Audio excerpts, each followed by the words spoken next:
Yeah, we ain't all got so lucky around here, you know? See, your mom in there, she's got to work in the morning, your grandma's got to work, but more important, I got to work tomorrow. And I need some sleep. You turn that damn thing on again, and I'll beat the Jesus out of you. There ain't no Jesus in me, honey.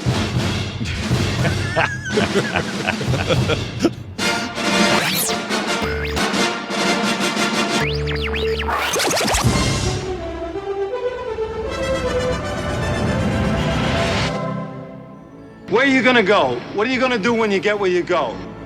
This is Film Sack.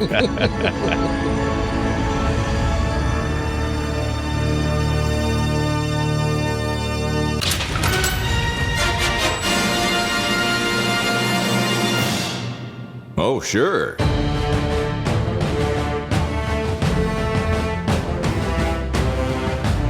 Hello, everybody, and welcome to Film Sack. This is Film Sack, mining the very depths of film entertainment for all mankind. This is episode 725. I am Scott Johnson, joined today by Brian.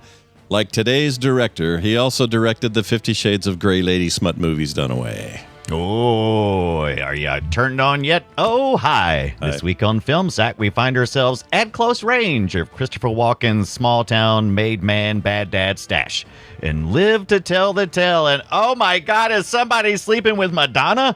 Because that song is stuck to this movie like Sean Penn taking a free belly ride on the hood of your car because you owe his brother $5.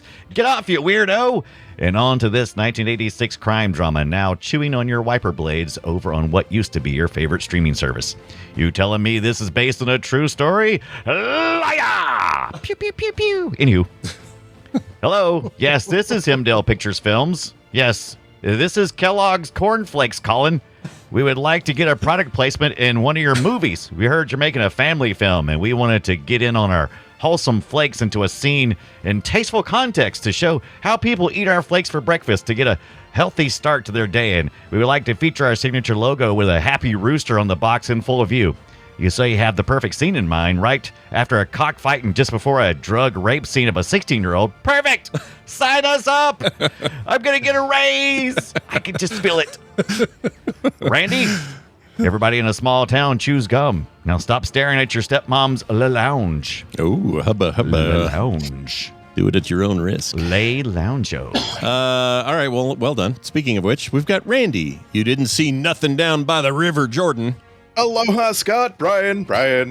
Thank you for joining my gang out here in rural America. We're the White Guy Gang, and this here is my son, Junior White Guy. He's starting up his own gang of criminals with my other son, Whitey.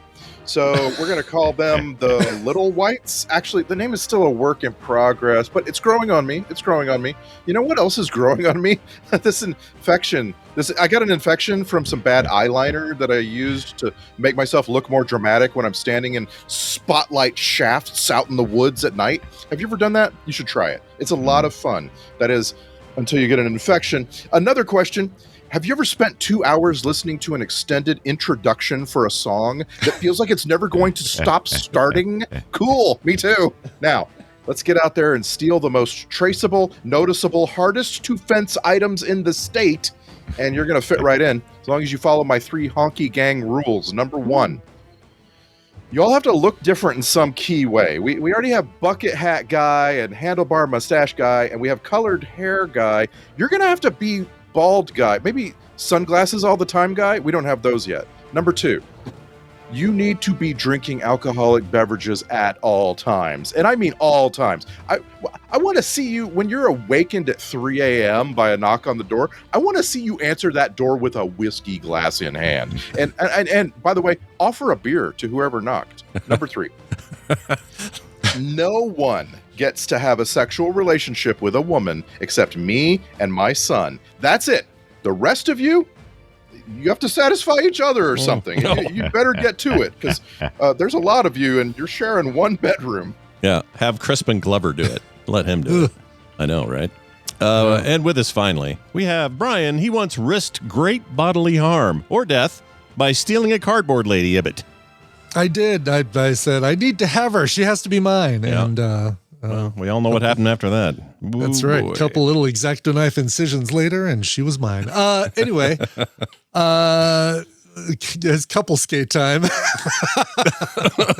Oh boy, Yeah, let's get into it. Now, that's great. You should be grateful because the original version, I had two choruses in there. That is the slowest damn song, and Oh, yeah. especially And they when you're made it listening- even slower for the film. Oh my They god! did by using those same three chords like all throughout the damn film. But Yeah. I was gonna actually capture the 8 bars of the song that they used and send it to Scott and have him loop it under the entire episode of this podcast, because that's what this movie was like. This movie was like listening to the first 8 bars of that song "Live to Tell" for 2 hours. Yeah, they kept using it, and I have to admit, at first I kind of liked it. I went, yeah, this is a vibe. This reminds me of a time or whatever. And then they did it again, and I went, oh, we're just going to do that again? Okay, I still like this, I think. And then about halfway through, I went, you got more in you than this, right? There's more music than this. Yeah.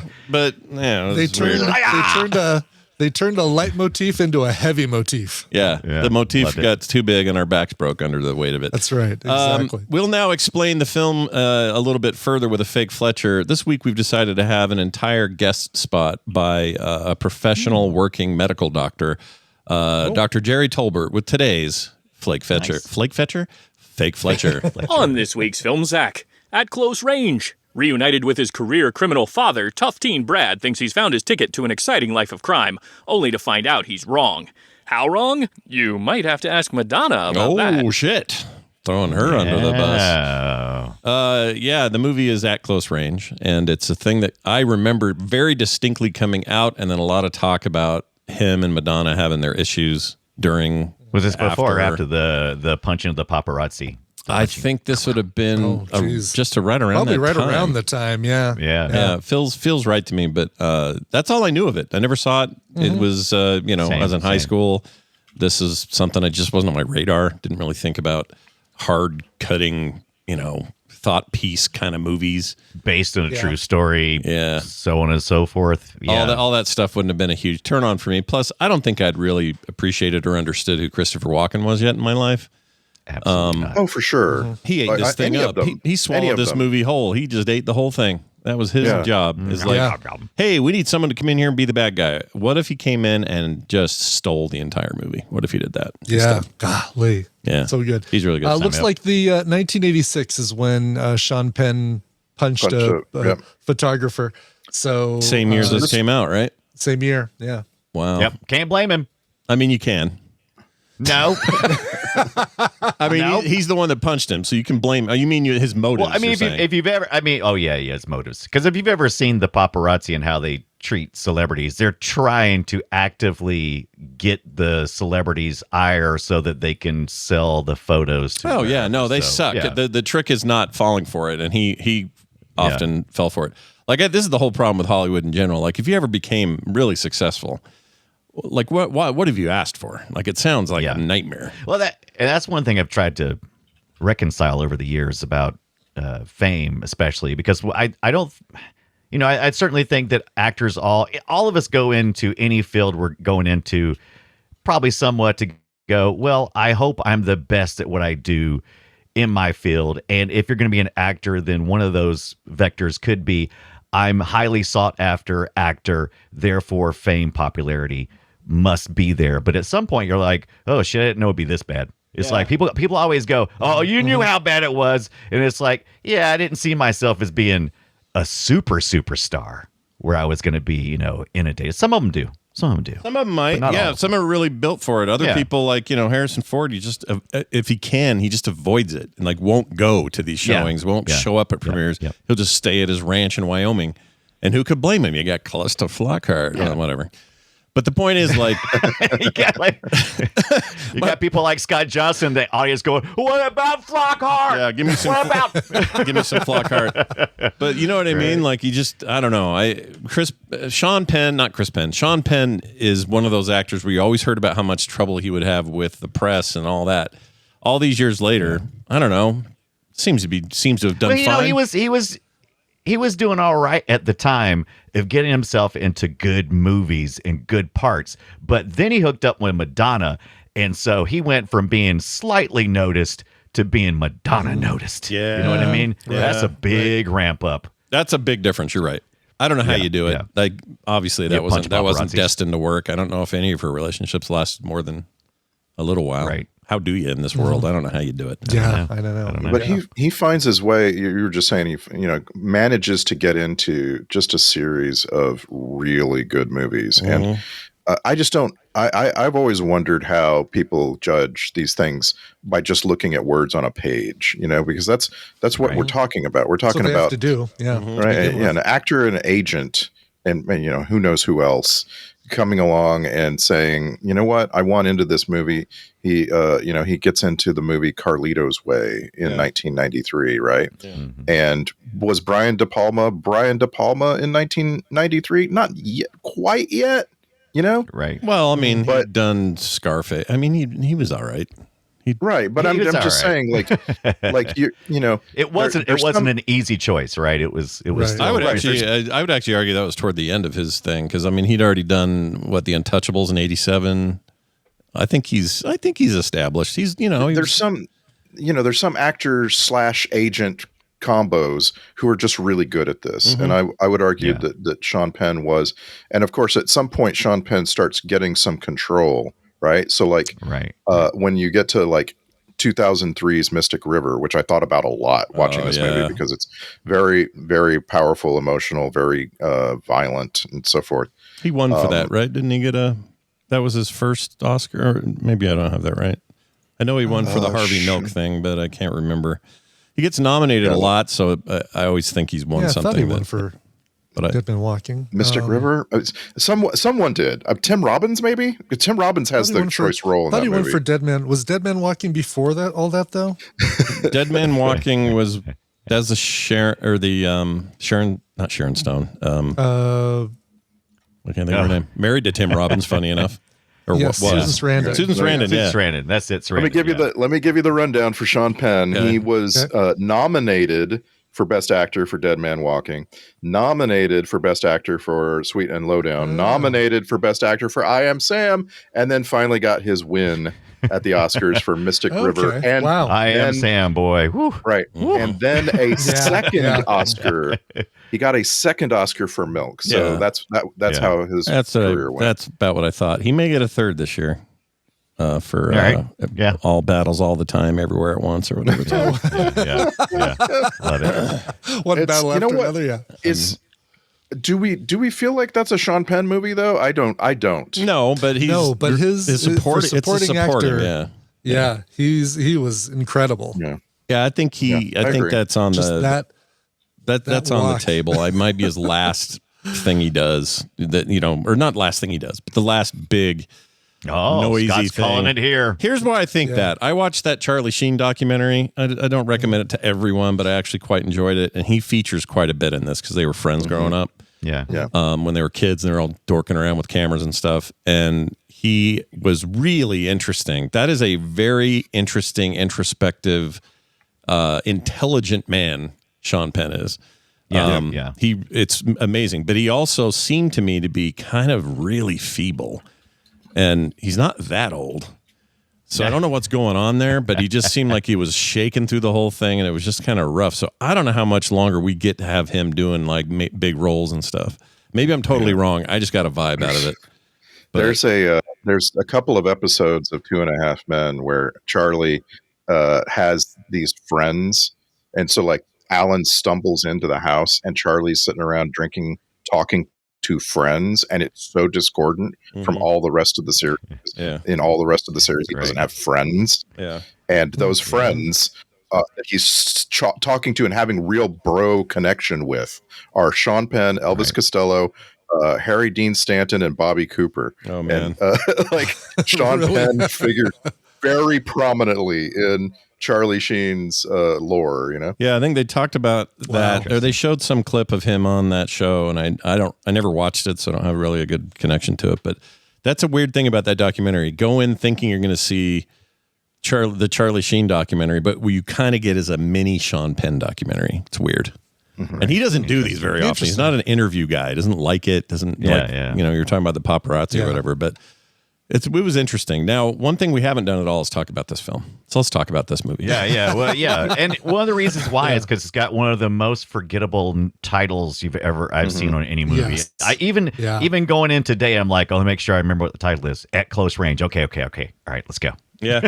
Yeah. Right. And is that supposed to signify like offing all of the members of the kitty gang at close range? I think it's just a bad title.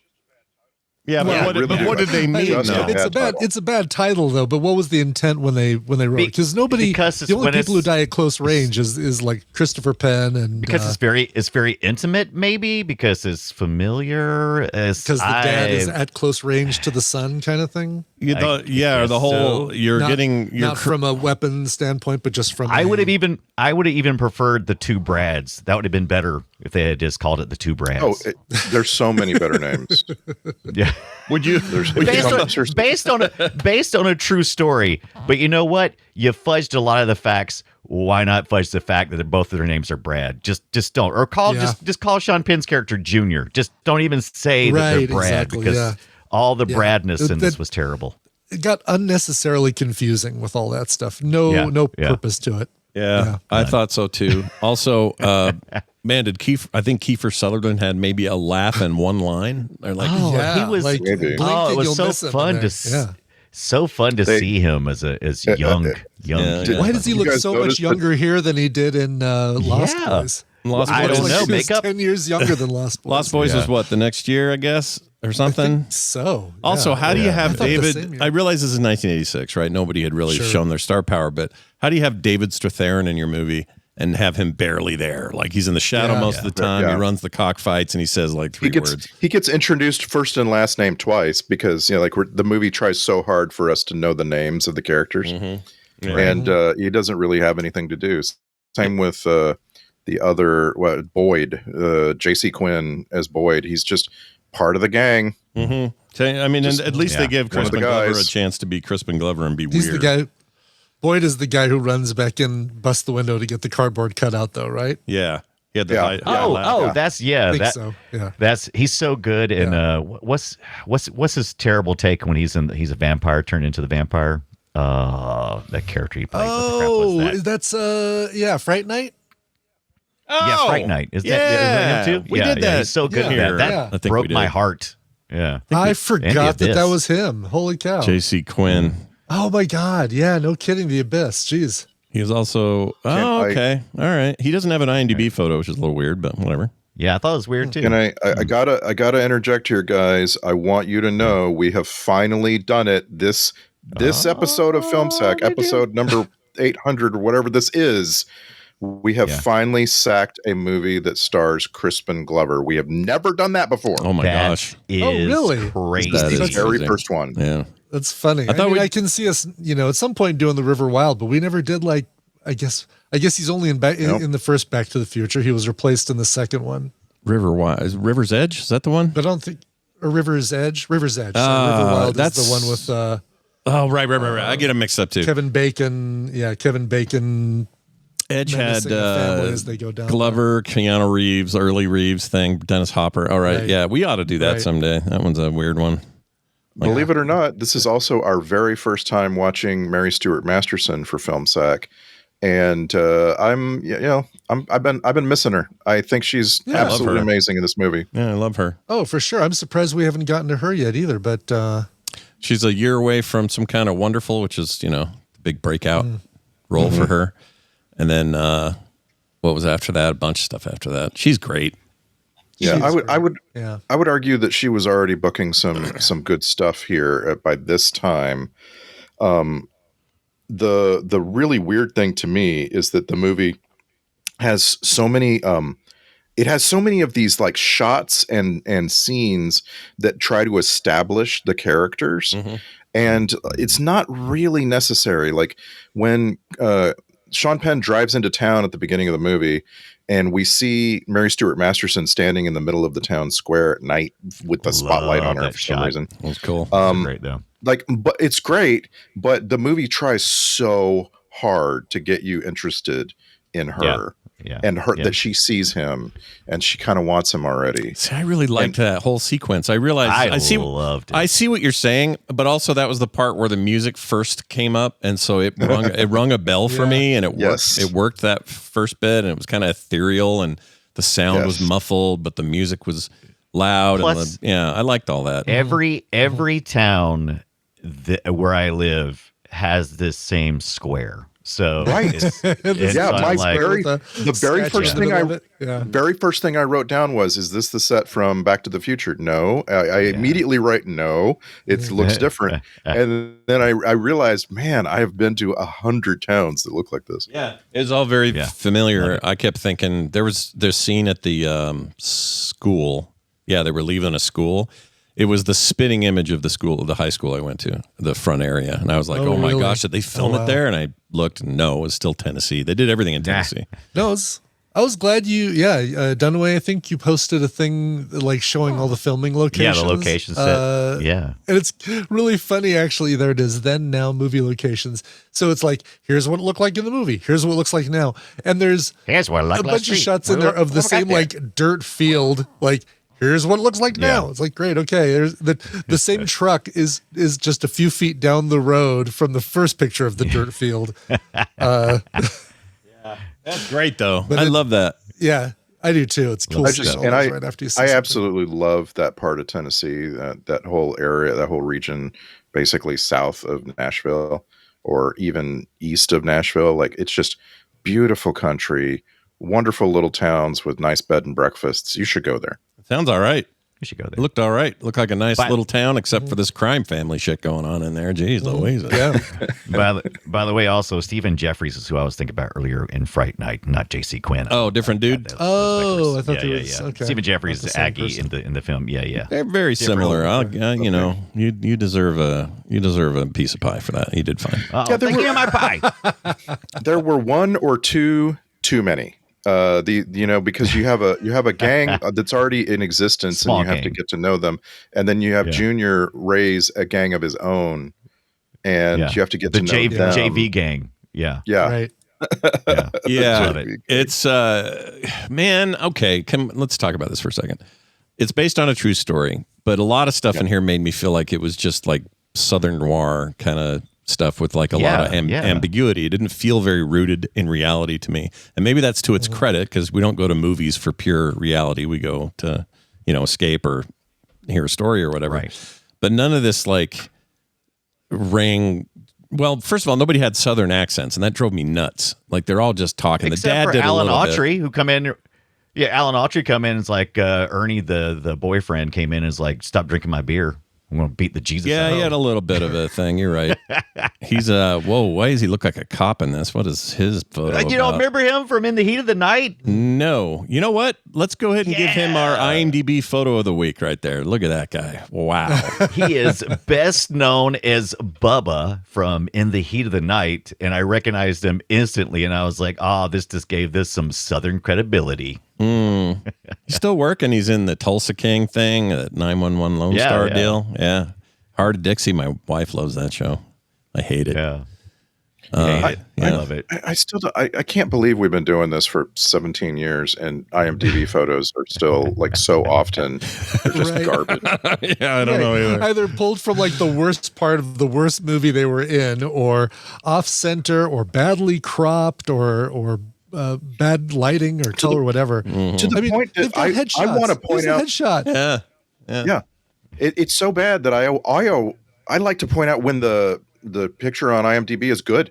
Like, let's give some credit to Crispin Glover's agent. Yeah, Crispin he looks Glover all right. is a terrible human, but his picture on IMDb is fine. Is he a bad human? I don't know anything about his deal. Did he do some? Either. I know he tried to kick Letterman that one time, but I was gonna say he nearly kicked Letterman in the head, which is my favorite Crispin Glover thing. Yeah, and there's some, I don't know. There was a bunch of talk about how Glover thought Letterman was in on the joke, but nobody told him. It's like this whole thing. Oh, really? Have you never seen Crispin Glover in any interview or any of his performances? No, he's a psycho, why is he a terrible? I'm asking, why is he a terrible human? Is it just because he's a little weird? You said his agent, though, right? Randy, you said his agent was terrible. Well, just to thank him for doing such a great job with the his IMDb photo. Yeah.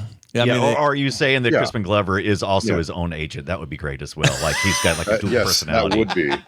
all right, this guy That here, would I be. just put in our chat. This is Stephen Jeffries. I don't. Oh yeah, Yeah, that's the guy that Dunaway was just talking about. Okay, Yeah. that's an amazing Fantastic. IMDb photo. I'll give him Yeah, some I wonder what credit. movie that's from. That's not from Fright Night, is it? It's not from Fright Night. It looks like it though. Adjacent. Is it maybe like did it come back? 976 Evil. 976. Oh Evil. yeah, 967 Evil. Yeah, we need to watch that. Some 976 Evil. Get the number. You gotta get that number Yeah. right. But, Yeah. How not many? say How much is it for the 976? first minute? 76. What I say? There's a movie. There's like a whole movie title that 99% of the current audience would not understand. Like why is it 976? What's that supposed to be? Yeah. They watched this one. They got the 555 number from the three named lady. Right. Well, So, you know. 555 is a whole different thing than it'll be $1.95 for the first minute and $1 a minute So the 900 thereafter. It's numbers, like, I got you. yeah. All this guy does is this sort of schlocky stuff. Outside of At Close Range, most of this stuff is horror.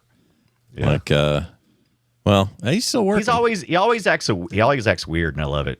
Yeah, I'm down. We I'm talked down about with it. Stephen Jeffries, and he always acts like a weirdo. Yeah, They Jeffries kinda with underplayed him here. with a G, which is Yeah, Geoffrey's. Except he did do the whole I'm gonna make it worse by. We probably could have got away if I hadn't decided to smash and grab the Stan D lady. Oh my God. Yeah. No, you wouldn't. They wouldn't have gotten away. That cop was right there.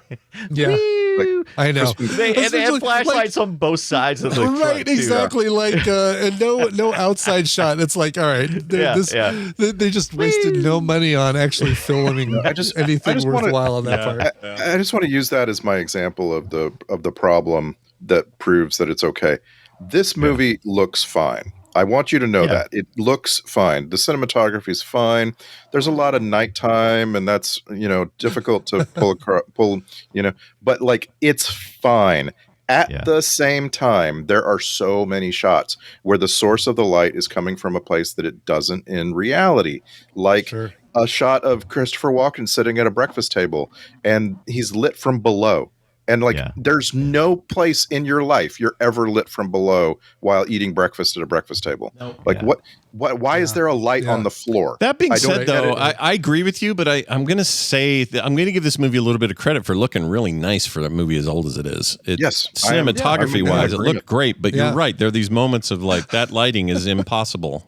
That angle is impossible. We need to at some point come back to Stephen Jeffries because there's a whole. You looked at his. I'm sorry. Before I closed the screen, I was like, oh, what else has he done? And then I'm seeing something called Seaman Training Day. Sweet. Dude, he is Sweet. You think Crispin Glover is weird? I mean, come on. Well, no, these are all kidding. like he had a run from 2090. Yeah, he did. Where is it? Like 94 to 2000, where it was all porns. Porn, he's a porn guy. Yeah. Didn't know that. All porn. Yeah. Fright Night. Our It's Fright incredible. Night main guy in Fright Night. Right. Wow. 15 years of porn. Yeah. He also did this, which is also cool. Check this photo out. Look at this right here. Ooh, yeah, dude. Look at that. He's That's cool. a vampire. Yeah, that's great. That's From, the movie we were talking but about. Vampires 2 trans. No, I'm No, that is from Fright Night. That is Fright Night. That is from Fright Night. The Yes, original. Fright Night. We never saw the newer one, did we? We should do that. Should get that on there for Halloween next year or something. Anyway, let me give you a little scrutiny trivia here. All right, I got scrutiny for this one. This one I don't believe. Scrutiny. It says here, when Christopher Walken works with guns in the film, he checks them himself before each scene for safety reasons and for his own personal ease. All right, so this is what it claims. During the scene when Sean Penn sticks a gun in Walken's face in the kitchen, Walken checked the gun before the scene started. Before the director had the chance to say action, Penn ran off camera and shouted, "Give me the other gun!" He immediately returned to Walken to start the scene. This is the cut that made it in the movie, and Walken was actually terrified when he freaked out. I don't know about that. You don't I just like an it, actor though. doesn't just get to run off like- camera and go give me the other gun. Come on. I like the it's story though. Well, Sure. I It's like just- It's it. the kind of story an actor would tell when asked, how do you get so real? That's just a right. story. So It's a Scott's saying good that's story. based on a true story. None of that happened yet, but based on a true story. Yeah, I don't think that's real, but I do know this is real. The actress Ellen Ryan, who played Grandma, is actually the real life mother of the Penn brothers. let's Yeah, see. she was killing it, in my opinion. Chris She was Penn, doing or pretty sorry, good. Penn, Chris Penn, but plays not their mother, but their grandmother, which is what Right. this Right. thing says it twice. I'm not sure why. This one got praise for casting. I'm like, you don't get any praise for casting Sean Penn's brother as his brother in the movie. No, there's nothing. You don't get nothing for that. There's no casting points for that. No, Not really. I mean, Yeah. it's I was really impressed with how Chris Penn was slender. That was amazing. Yeah, it was so Yeah. much fun. Yeah. They both kind of had that same body type too. I guess Sean Penn and Chris Penn both had the same body type, which is I work out on my front porch of my grandma's house with free weights and a bench. Yeah, that's a the little bit. kind of frame they had. yeah, Loved it. scuzzy little workout boys is what they Love were. it. And you Loved could it. tell that they were brothers. Obviously, they look very much like each other, especially when they're both slim. I kind of think that Sean Penn, despite it probably contributing to his early death, him getting big is what defined him as unique, right? Like that's what Chris Penn, you separated mean. Chris Penn. Yeah, Yeah, that's yeah, what not Sean. Yeah. Yeah. Okay. Chris Penn getting chubby was now I look at him and go, oh yeah, Chris Penn, freaking Reservoir Dogs, let's go, baby. And in this, that's just like, no, you're the same dude, really. One's got long hair. That's about it. And they both look like they're named I'll tell you Travis though, Chris- in real life. Yeah. Chris really did a really good. Oh, so one of the things I really liked about this film, how it was shot, was a lot of lingering shots on faces and a lot of close-up shots. I don't feel like we do that to great effect in most films as much as we used to. And boy, Chris Penn really changing his face when he realizes Christopher Walken has betrayed him as his dad. I thought that was very effective. That was Yeah. some mighty good performance. In there. Yeah, that was really good. sure. The problem with every scene, like I say, even though you have Sean Penn, who's going to be one of the great, actors of all time, perhaps some could argue. Right. You got Christopher Walken in the room, and he's doing shit that's just it's sometimes ridiculous, but it doesn't matter. You're glued to that guy. And I never appreciated it back mustache. then. But man, that mustache and that stupid open shirt. That's so dumb. And the eyeliner. Yeah. Right. Yeah. Yeah. Love it. It's And great. I was really like, I was all in from the start. Like, I am not complaining about Christopher Walken's eyeliner. It is such a character in the movie because you're looking at his eyes, and he is doing a lot of acting without speaking. Yeah. It's really impressive. Which is what we really get. What's a real good payoff for that? All those close-up shots. I love that part about the whole film. Now, Our director here, this is clearly what he's going for. James Foley and the cinematographer are clearly going for faces and expressions. Right? It's like the whole point. And as a result, this is a movie that takes place in, let's say, 1979. Something like that. I think is what it says on the face of it. Yeah. Someone chock- said the date in there. Anyway. Chock Yeah, it says 78. full of old iron, amazing cars in this movie. Yeah. And you almost don't get to see them, and that's weird to me. But like that's what the director's going for. There's a shot where Christopher Walken is giving Sean Penn a car. And behind Christopher Walken are two Corvettes, and they're like basically just sitting there as scene dressing. And I'm like, oh, I want to look at those notchback Corvettes so much, and they're not letting me see them. Yeah. And it's like the movie doesn't really care. The only car the that cars. sucked was the Yeah. one he drove Yeah. off of the car lot. That was a piece of shit. Nobody needs to drive that car. Oh, that was I garbage. love the money laundering. That was a cute little. That was a cute little telling of how that was all handled. Also, how I it would liked work in That a was- small and in smaller situations, because you're used to seeing these in big heist movies or something where they got to launder, billions, so they send them to banks offshore. There's some weird stuff like that. And this one, it's like, no, it's all in the town. So what do? You buy a car, you sell it for $200 less. It all looks good on paper. You still made money. Like I'd never really thought about that stuff before. Yeah. You know? And the people who wrote the screenplay or script, I think they did a good job of instead of focusing on the logistics of, all the robberies or how the operation worked. They really went for the family, for the family angle. And I thought that was probably the best part of the story to go for Yeah. anyway. Yeah. I thought that Randy was was good. saying? it's the quote of the film, right? They're quoting The Godfather. Right. They're saying you don't go against family. Mm-hmm. And I'm forgetting the exact Godfather quote because Christopher Walken's character misquotes that. And then Sean Penn's character takes that misquote and it becomes his entire personality. Do you think that was that was on purpose to just sort of not? I don't know. How does that work if you use a quote from a famous movie in your movie? Do you have to? Yeah, I don't know if you have maybe misquoted intentionally. Cite copyright or anything like that. I don't know how a little that asterisk at the bottom of the screen, that would be great. Yeah. Right, or if they have to put something in the credits, such and such. Maybe they do. Maybe they have to reference, So that Godfather. The Godfather quote is, "Don't ever take sides with anyone against the family again." Yeah, and that's like clearly what Christopher Walken's character is trying to teach his son. And then it becomes you don't go against family. Like that's the quote in this movie. You don't go against family.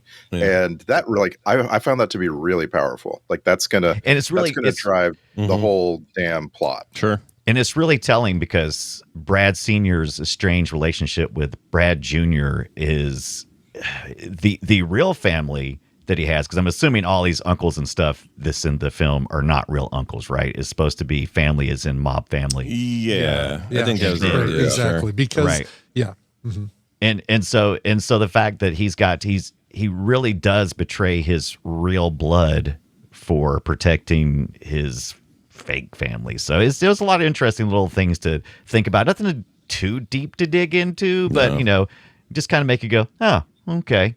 Oh. Yeah, I think some of that stuff holds up. Like I didn't expect the depth that I got out of it because at the time it was pretty not panned, but it was pretty, people. Yeah. It wasn't the kindest reviews at the time. It certainly wasn't a thing that I heard a lot of people saying. Oh, you have to go out and see this. It's a very small story, really. It is. It really is. There's obviously based on real events, but still just loosely based on real events. I'm really surprised we didn't hear more about the acting at the time. Hey, Ibbot, as a reason to see this. Sure. Ibbot, your initials are next to our list of upcoming movies on this one. So it was you that originally. This was a while ago. You originally. It was a while ago. Yeah, we were talking about this song. We were talking about this song on TMS and trying to remember the movie that it came from. Okay. And looked it up and said, "Oh my God, Sean Penn, Christopher Walken, Mary Stuart Masterson, David Strathairn, Kiefer Sutherland. We need to figure out a way to get this in a film sack." Yeah, exactly. Yeah, and I'm glad we did. And I've already seen some people go, "Why would you watch this movie?" And I'm glad we did. I had never seen it, and I'm just curious. I'm curious, like. It takes a work of God like that for me to see a movie like this, Totally, because this is not something that somebody would have recommended for us. I don't think. I mean, it's dark. It is, and we haven't even gotten to the really difficult to watch scene. Yeah, that Kellogg scene with Christopher. Yeah, it was definitely the Kellogg scene. That's exactly the one. Rough stuff. Yeah. I'd like to point out. So my wife left the room around the time during that scene. Christopher Walken throws Mary Stuart Masterson into a hotel room. Okay, and there was an assumption, right, of what's about to happen. I mean, as soon as you see them making her drink heavily in the truck on the way there, you're kind of figuring out, oh crap, this is not. And so that was the end of the movie for her. And I was actually surprised. This happens regularly where the movie has gotten to a point where a person just can't watch any more of it. And then you go ahead and watch more of it and find out, that was actually, the tension was actually at the highest at that point. They don't actually depict what happens in that hotel. It doesn't ramp up. No. She saw the worst part of it. Yeah. But almost, you know what? That's the argument though for stuff that's worse by not seeing it. Right. Yes, exactly. It's like the things you don't see are sometimes worse than the things they show on screen. And implications are sometimes more horrifying than the depictions. And that he's trying to drive this wedge between her and the son by doing this. Yeah, because once this happens, especially during 1978, a woman is going to not be able to really talk about it necessarily. And so she's got to carry that burden. So she'll probably just shed the whole relationship entirely just very manipulative of Christopher Walken and everything that he does. Oh, which yeah. is super manipulation of people. Full douche potato at this point. Like Douche potato. he's already horrible in every other conceivable criminal way. But now you're like, okay, Right. you really are just like the worst human. Like you're bad. Yeah. Yeah. And I actually felt like it's too bad that they then proceed to just literally kill Mary Stuart Masterson's character, because at that point I'd gotten invested in the relationship but not the character, and I wanted to see more of that relationship. Yeah. And you like Yeah. Yeah, it was I'll say this. It certainly wasn't anything I was expecting when they come in and shoot her and think they're shooting him as well. The reaction afterwards of like, instead of like, oh my God, I've got it, maybe I get you to the hospital, maybe I can save you, is go out and hose off all the blood. That hose off scene was interesting. I was like, It was interesting. Maybe that's the at close range, is hosing himself off at close range. Also, it was interesting, but it also blood- didn't just strike me as very realistic. Like he got shot a bunch. Like Yes. that was a little magical for me. They did. I guess that's what the hose pipe scene was supposed to be before, to show you. It's like, oh, he got shot over here, which is not really a life-threatening wound, and he got shot over here. But it was he like got that shot whole in the scene was very fajita, and he got shot in the shoulder, like all the places where you're in Did you movies. say the you fajita? live. Yeah, the fajita. Yeah, the fajita. Yeah. Wait, what is the fajita? Is that a crotch or something? What is a fajita? No, the side of your stomach, way over on the side. That's called a fajita. Yeah, It is now. I've never heard It that. is now. I've never heard that either. That West Texas upbringing, man. You learned things Right. down there. Never heard of that in my life, but I love it. I'm going to use it all the time now. Kim's going to punch me. I'm going to go, oh, watch the fajita. Yeah. Oh, right, I'll the be- fajita. I'll tell you what though. I was actually glad. I was like, good. You know what? You guys deserve it. Y'all was taking y'all's crap ass time to get out of town. It's like, what are these guys doing? I'm yelling at the screen, going, "Get the hell out of! Leave it!" She's like checking lights. I gotta turn the lights off. It was And, almost- I it forgot was to almost feed the time- dogs. Exactly. It's almost got to go back for the cat moment. That's probably a trope, right? If you just wouldn't have absolutely. gone back for the cat. Yeah. Yep. That's probably got a name. I don't know what it would Get be. out of here already. Sorry, go ahead. What are you going to say? What? The trope always reminds me of Pulp Fiction, and that's how I get to the name of the trope. But it's not coming out of my brain. Uh-oh. It's not coming out of my brain. It's But out there somewhere, man. Just know it. another trope in this movie. Should have left sooner is maybe the trope. Should have left sooner. Yeah, something like that. Yeah. DFO. Yeah. Another trope that really bugged me in this movie was he knows too much. As soon as Christopher Walken believes that you know too much, he just starts killing you. Yeah. And like everybody who might possibly consider turning on him gets murdered. Yeah. And it's just like no. It's better handled. It's better handled in Goodfellas. There's a whole sequence toward the end of the film, or the latter quarter of the film, where De Niro's character is so paranoid that someone's going to turn him in on this job they did. He just one by one is killing him, but it's done so artistically with music and It's a great needle drop. It's Layla.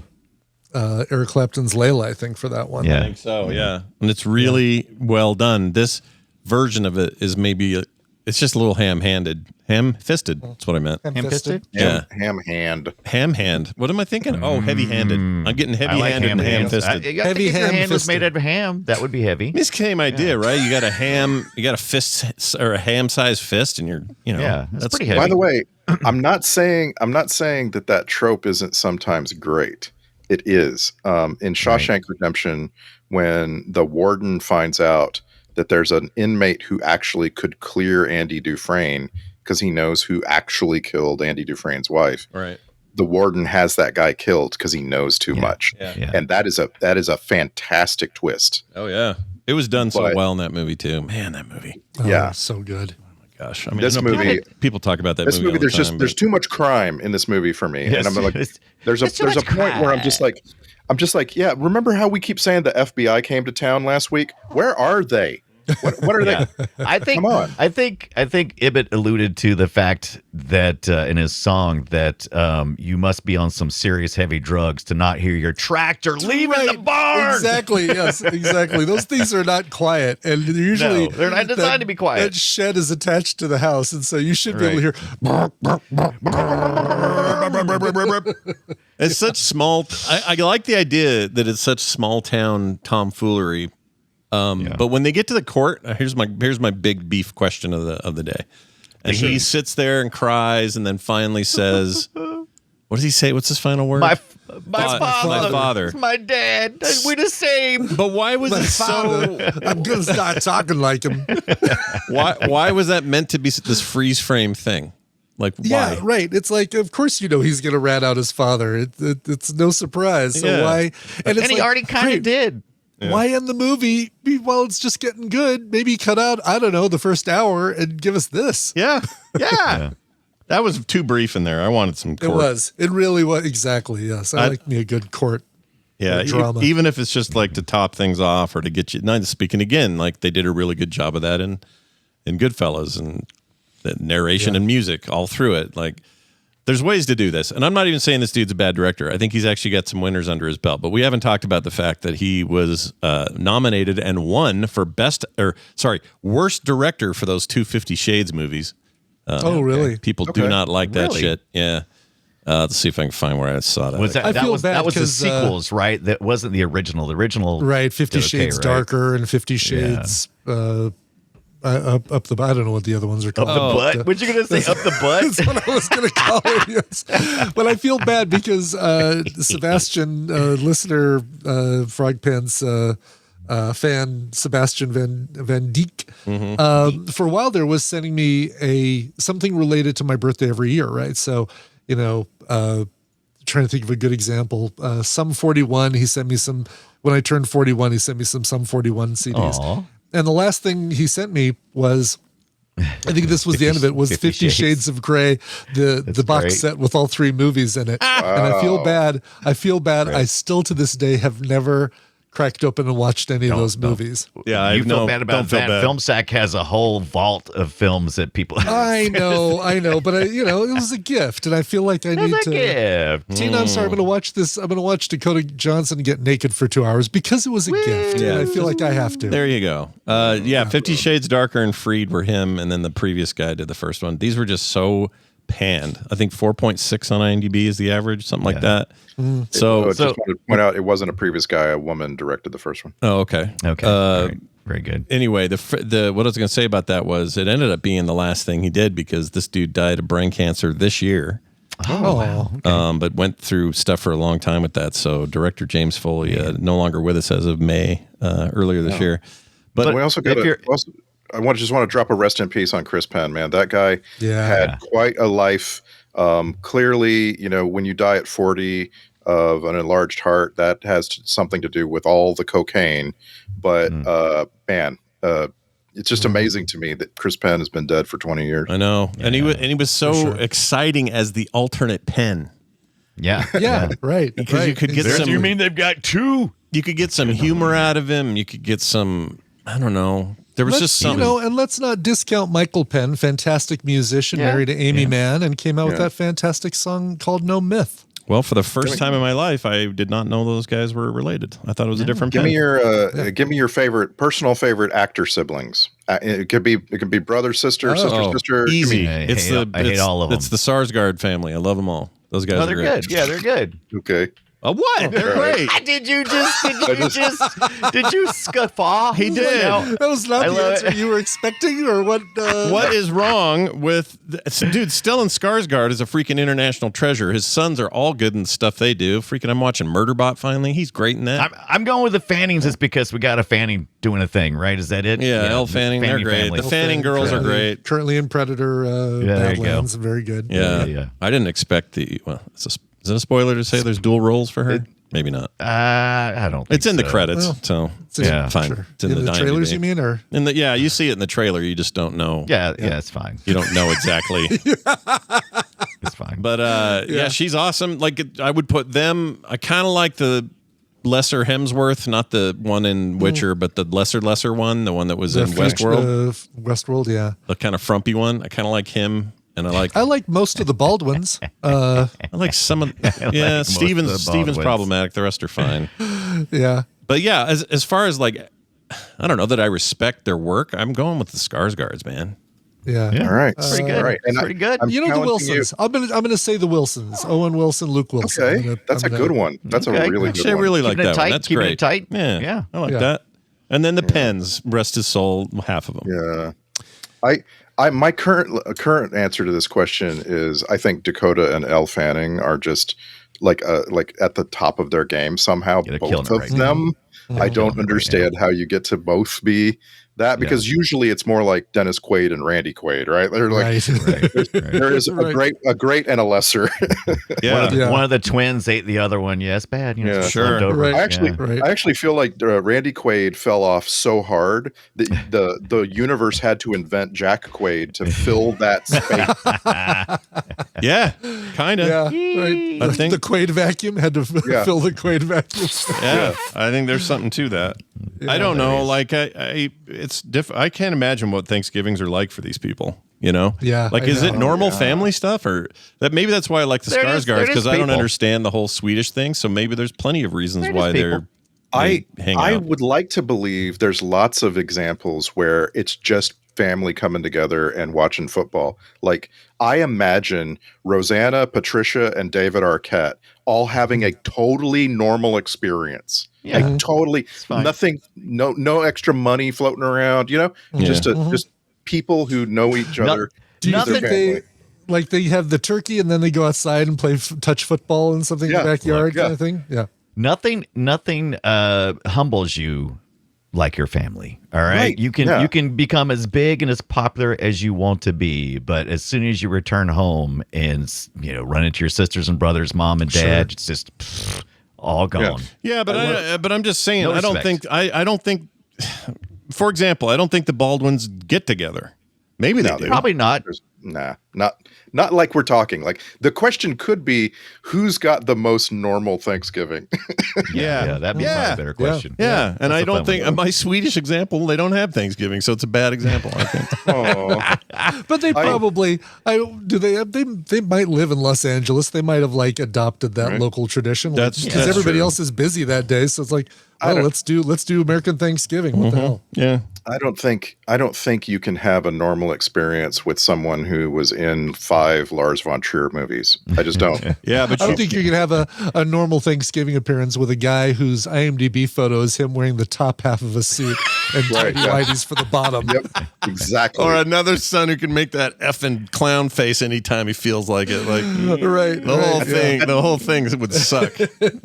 So, like, I just want to believe. I'm just going to carry on this. I want to believe that at the Cusack family Thanksgiving, Joan and John, like, they don't. They seem down to earth. They do. They're just like, one of them makes some stuffing. Yeah. One of them makes a pecan pie. Hey, Mom, I brought some Jell-O salad with mandarin orange slices in it. Yeah, maybe they're all right. It's hard because all we can do go is help your sister. She's doing mashed potatoes. Go kickbox some mashed potatoes with your sister. Yeah, why not? I don't know, man. I want that to all be true, but totally we don't know. Now, if you do want to watch at close range and you don't want to watch the whole thing, you can just go watch the Madonna Live to Tell music video directed by the same director. It is. It's one of those that like every scene is represented in the video, right? Yeah. And you actually get to hear the full song at speed. And they were doing this movie. They were dating while, because he directed most of her videos. That's kind of where he got his start. If you go way back in his IMDb, it's like nothing but Banana videos early on. And they dated for a long time. So that must have been a little weird. Oh, it's that like, had to be a little, because you're collaborating. He didn't decide. No way did that not get under Sean Penn's skin a little bit. Yeah. Like, knowing what we know about how that dude works, either that bugged him or the director just having to work with them on the music, and then then Penn and her having this tumultuous relationship, and then trying to direct your girlfriend's new, I guess, husband. They were married, right? Yeah. That must be. You reckon that's what the paparazzi yelled at him whenever he punched that guy? Maybe that's what it was. Did we ever hear what? I don't know if we ever heard what the beef How's was. your wife doing? Hey, What does Mr. Foley think about that? How's the director? Yeah, right. Exactly. Yeah. What does he think How about does it feel that? to have James Foley tell you what to do? Why does he have this accent? What's this I accent? don't know. And Because what he's real- accent is I don't that? know. I don't know. I heard, Why and what? I heard Travolta from Welcome Back Kotter at one point. Well, I little bit, get a real yeah. I got a real Travolta vibe from Sean Penn in this from time to time. Like, you don't understand what it's like out here. I'm just trying to come of age. You know what? I can kind of see that. Is there another? Is there an alternate universe where Travolta has this role, or is it was he considered briefly for the role of Junior? I feel like he I was think in he's his too old down. at that point in He time. was Yeah. he was This in his was- down point. This is like pre comeback. So I think he was doing this Look is- Who's Talking Now. I was gonna say he's eyeing baby talking movies right Yeah. now. Yeah. yeah, moved on. had a real lock on that for a minute. And then What, Tarantino comes by and goes, "What if I revived everything about your career?" And then it went the other way again later on. Exactly. Oh, that's great. That's good stuff. I feel like there's one of the easiest "what gross Scott out the most" moments Oh, in this film. jeez. I let's see what you got. Hold on, let's play this first. I'm I going to give you a totally gross. forgot. I'm going to give you a gross and a yuck Gross. Yuck. because it's both. Oh my gosh! What'd you? Chewing your own toenails. toenails. Okay, Yeah. second place by a hair.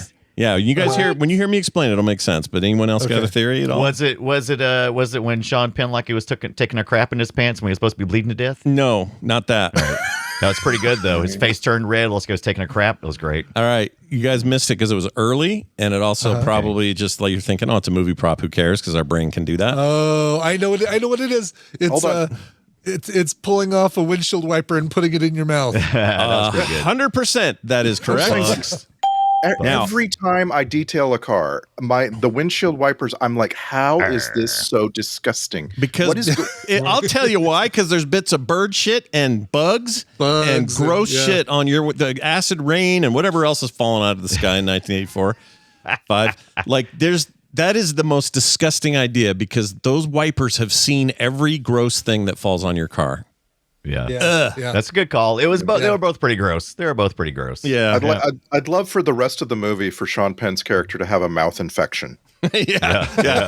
Should have I don't know how. Giardia or I don't know something. how it happened. If he was chewing somebody else's toenails, would have been number one, Scott. Yes, 100%.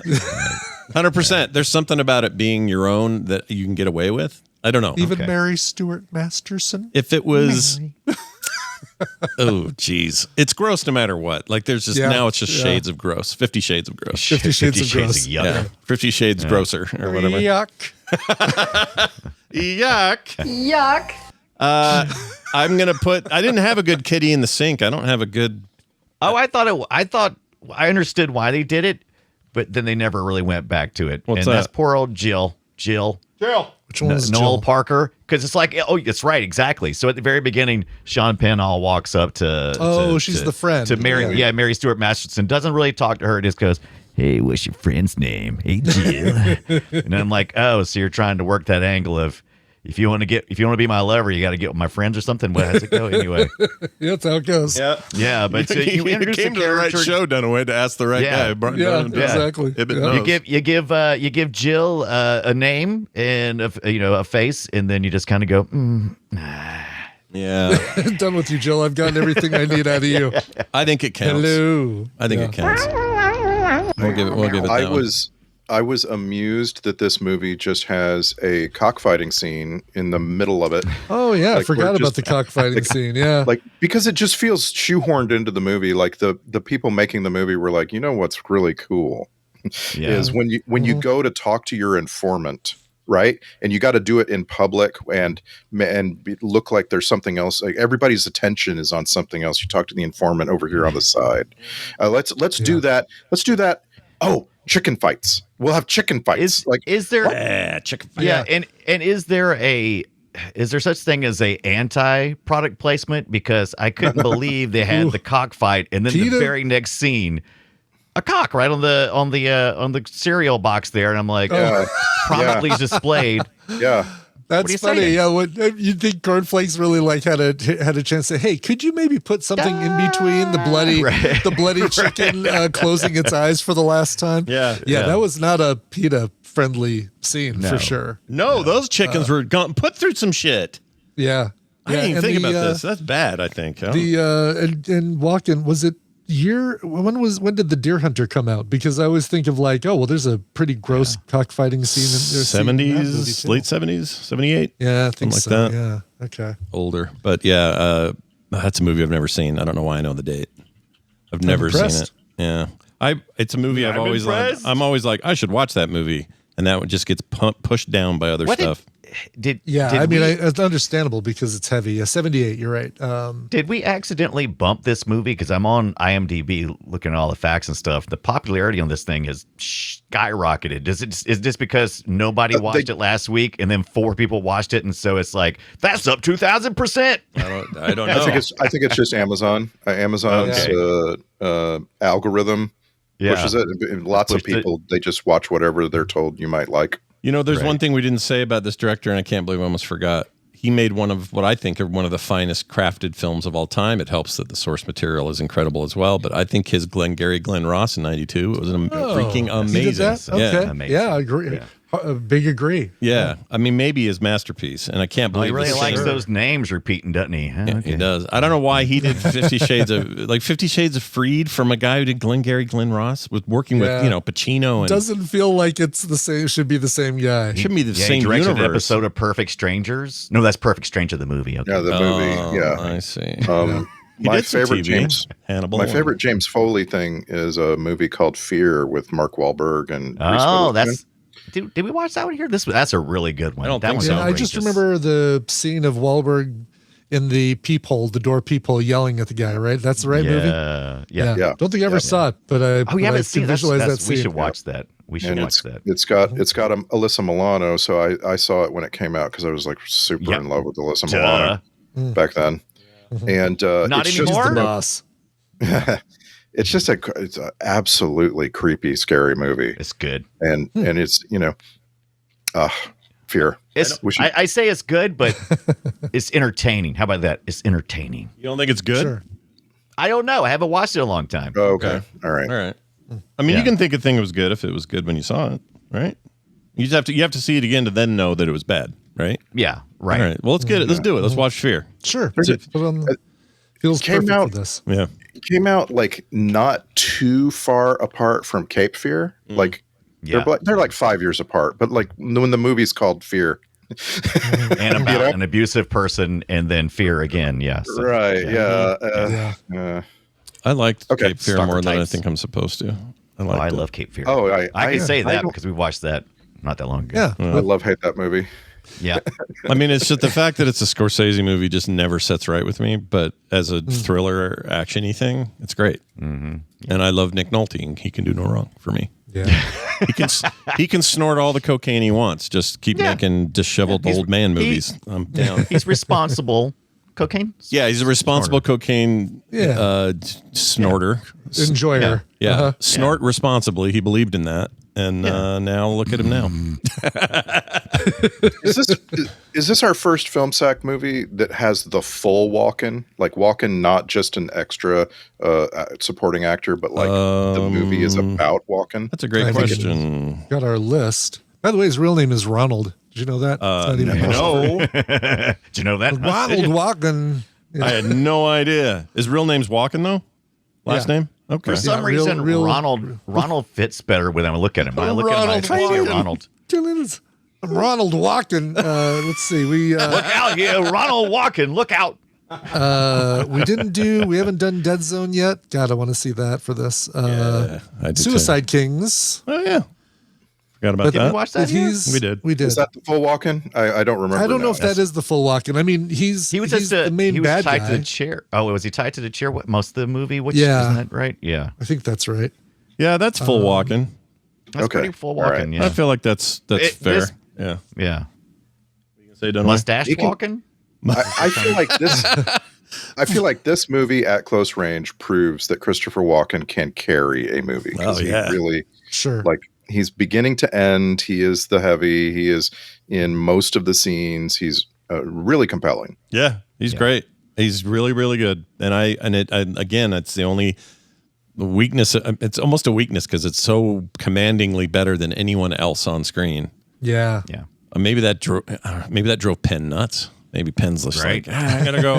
I'm gonna go yell at Madonna and kick a paparazzi. Yeah. Director sleeping with my girlfriend. And, Yeah. Oh! I know, right? People kept.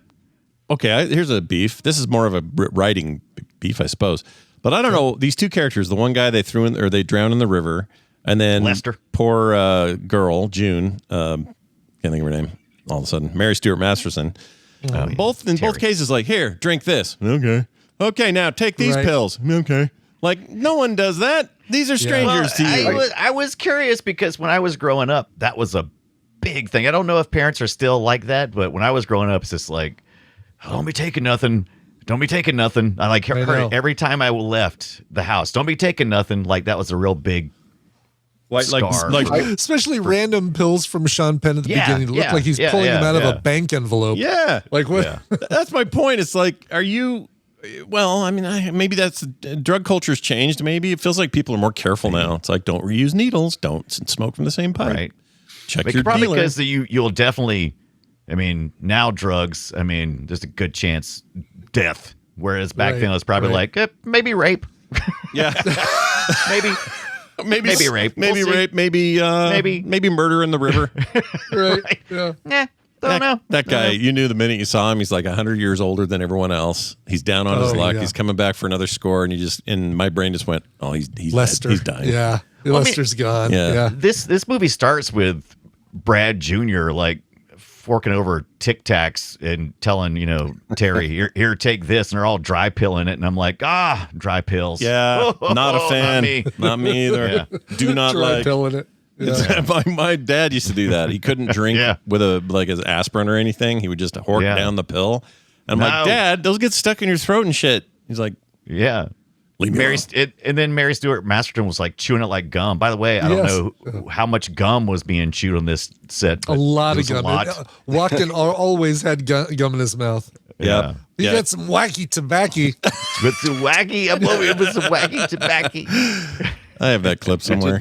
I'm sure This is a depiction of people smoking marijuana. There's also tobacco smoking, so like it can be a little confusing but then the movie lets you know when it's marijuana that they're smoking because everybody laughs hysterically. Act wacky. Yeah, this is they're having a good time. Yeah. Must be wacky tobacco. Chris Penn on the couch losing his shit. That was so good. I love them watching. That was one thing this movie kind of did. Interestingly, of this coming of age, how you feel like right after high school and how he's kind of irresponsible. There's no opportunities in this small town. And he's like, what am I supposed to do? Start being responsible? F that. I've been going to school for 12 years or whatever. And it's like, I'm just going to sit on the couch. Yeah. Right. I remember feeling that way after high school. Yeah. I was like, F this shit. I'm not going right to college. I'm going to chill for a bit. And I sunbathed on the roof like a weirdo. My mom's still mad at me over that, but whatever. She's still mad at you how many decades later? I know, right? It's a long time. And if you want to, by the way, you want to feel old, Christopher Walken was only 41 years old in this movie. And that was it. Wow. Yeah. He's 82 now. So he doubled his time on this planet, roughly. He doubled his time. Yeah. Yeah. That's crazy to me. I don't think go ahead. they ever said how old Brad Jr. was in this movie, but I clocked him at like 22. That was my feeling, was that he was about 22. They did say very clearly that Terry was 16. Yes, they kind of did. They said, because he jumps to the conclusion, because she's like, she can't do something, and he says, you're not 17 yet, or so. I forget exactly what he said. He goes, you're 16, and she goes, yeah, what of it? Like that. Yeah. She was like proud of her. I mean, maybe she was lying. It's clearly stated. And in that moment, I'm like, oh, maybe I'm going to, in my mind, I'm just going to pretend that he's 18. Right. Well, I assume that he's supposed to be playing. Right. I'm assuming he's supposed to be playing right out of high school. I thought so too. Yeah. Yeah, he had a job last summer, which implies that he had to go to school instead so he could get that Right. truck or whatever. So I assumed he was fresh out of high school. Let's hope that that's the case. Yeah. But I do know that Christopher Walken was too old to be raping a 16-year-old Terry in a hotel I think room on too drugs. old. And people can be any age. They shouldn't be Yeah. raping people. However, I Right. know what you mean. Double down. Yeah, Double down Double his down on madness. that. Yeah, he was bad. Yeah. Do either of you, the retro head Brian Dunaway or the pinball lover Brian Oh. Ibbett, do either of you know what It pinball was machine Dolly. that was? Yeah, it was the It's Dolly. Dolly Parton pinball machine. 1978 Dolly Parton. That's right. Well done. Yep. Yeah. Twice with now. with the lights behind the boobies. It was great. Yes, flashing. That was exactly. great. Yeah. I remember that table, but just from that, I don't think I ever played it, but I remember the boobies. I remember them being right there. Yeah. What That else? exact one, by the way. Yeah. I looked this up. That exact one still hanging out at a college in Berea, Kentucky. Oh, no way. Really? It has been labeled with its provenance as the pinball machine that was in At Close Range, and it's hanging out. It's hanging out at the Loyal Jones Appalachian Center at Berea I College. love it. That's great. Can you play it if you go there? You put a quarter in Probably. and go. Okay. I mean, Assuming it's not. They're not like treating it like a national. memorabilia or something. Yeah. Some kind I of don't know if they're being that weird museum about it. quality. This movie wasn't that impactful. So No. It's plus it didn't feature that much either. Also, I was a little confused. What Mary Sue Candy Clark? I was getting a little confused with the one blonde-headed lady that Christopher Walken, Brad Sr. was fooling with. Was she also the stripper lady later on in that scene, or was she just like a one-off? And I just got confused. Oh, I don't know. And now that you say that, I forgot about her. She's almost a kitty. And Anybody stuff. else? It is getting in the sink. Yeah. Yeah.